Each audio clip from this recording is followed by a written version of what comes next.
I'm Lance Ramos from BSIT3 Y1-2, and I'm here to explain the Laboratory 1, Problem 1.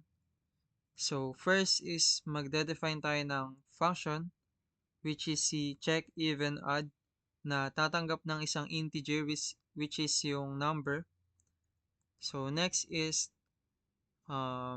gagamit tayo ng conditional statement na si if, and gagamit din tayo ng modulo operator para malaman natin if may natira ba or wala pag hinati yung number na in-input natin sa 2.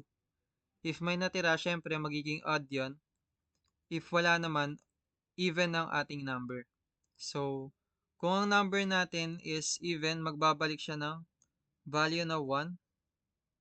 If hindi naman, 0 ang ibabalik niya na value, which is the odd.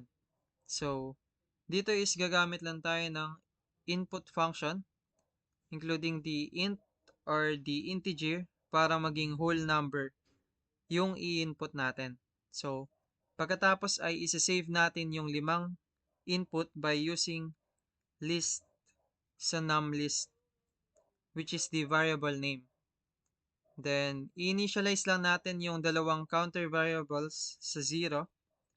Pagkatapos ay gagamit tayo ng for loop para dumaan yung bawat number sa numList natin. So, next is tatawagin lang natin uli yung function and i-check niya if ang returned value ay 1, which is the even. Kung even, dinadagdagan ng 1 ang even counter.